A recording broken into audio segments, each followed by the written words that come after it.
Hi, this is Steve Cole with Module 3, the critique of 3 journal articles. The first article is a comparison of animated versus static images in an instructional multimedia presentation.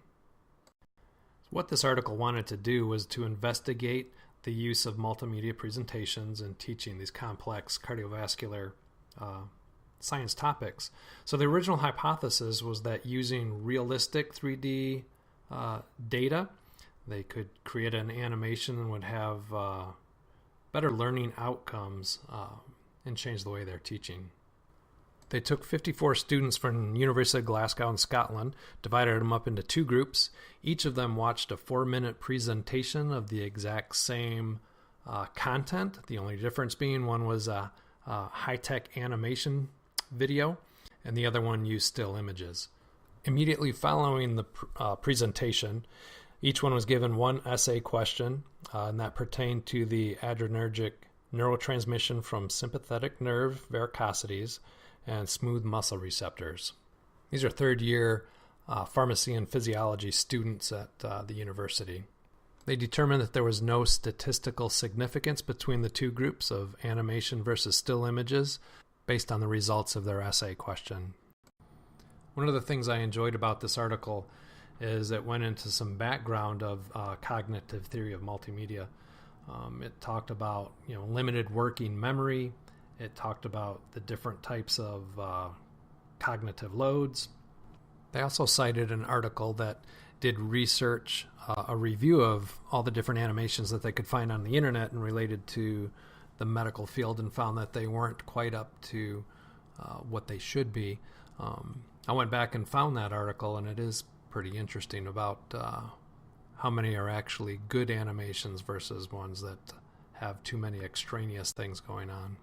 They go into some detail about the way they develop the animation. They use this 3D laser scanning, microscopy data, some different types of programs that they talked about, and obviously spent a lot of time, effort, and money into making these animations.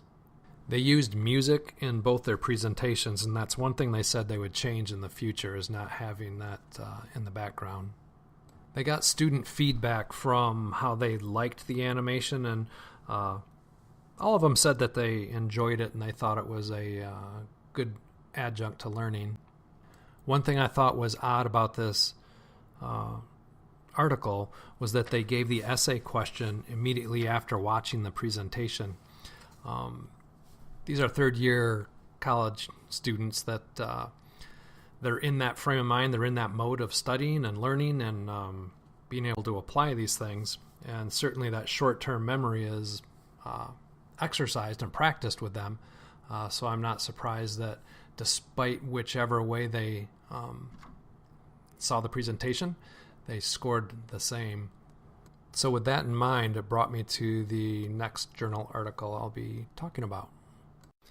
The second article is entitled Teaching for Understanding in Medical Classrooms Using Multimedia Design Principles. So this study's goal is to find out whether revising their medical lectures based on multimedia evidence-based principles would lead to improved long-term transfer and retention in third-year medical students.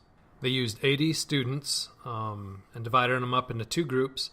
The first group was going to see the traditional bullet-based PowerPoint, and the other one was going to use the newly redesigned multimedia presentation. The topic of study was shock. As you can see on the right-hand side, there were 2 slides of the traditional PowerPoint design. Those were combined to make the multimedia design on the bottom, covering oxygenation and utilization within the body. They used 4 different testing during this study. They did a pre-test immediately after the presentation, 1 week later, and then again 4 weeks later. The results of the study concluded that there was a significant difference between the multimedia group and the traditional PowerPoint group, particularly in the testing at 1 week and then again at 4 weeks, with both transfer and retention. I think this study did a great job on investigating what they wanted to, and as far as long-term transfer and retention, they mentioned some previous studies that only evaluated the immediate retention and the need for having something that was long-term. I do like the fact that they used a 1 week and a 4 week testing period. I really like the fact that they included some of the PowerPoint images that they had before, how they modified them and changed them to make them better. These were excellent examples for me to look at to evaluate how I can change some of the things that I do. This third journal article is entitled The Effectiveness of Health Animations in Audiences with Different Health Literacy Levels, an Experimental Study. The authors saw a need for health information that's understood by people with low health literacy, but it's also not rejected by those who already know about their health.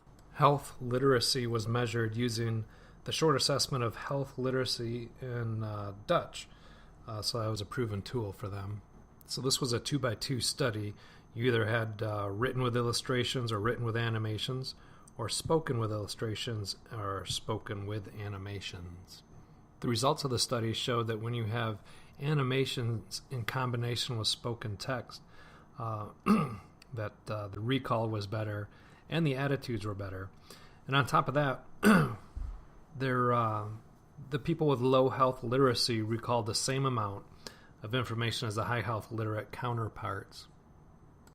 So the previous two articles, as well as a lot of the other ones I found, all the education is geared at educating the educated or those people that are already in the field and have a basic knowledge of the topic or subject matter. In the healthcare field, we always focus on training our healthcare providers to do a better job at what they do, but we also educate the patients because they go home with new diagnoses and everything else. So it's nice to see the study that affects the elderly and different variances of their healthcare knowledge. I did like how the study separated out the high level and low level health literacy groups to see if there was a difference, and that they collected information on both recall and attitude. I know it's not in the study, but it does leave me curious to see how that information can be distributed to the people that actually need it so they can learn about different types of cancer screening, especially since I work at the James. This concludes Module 3, my journal article, Reflections and Critique.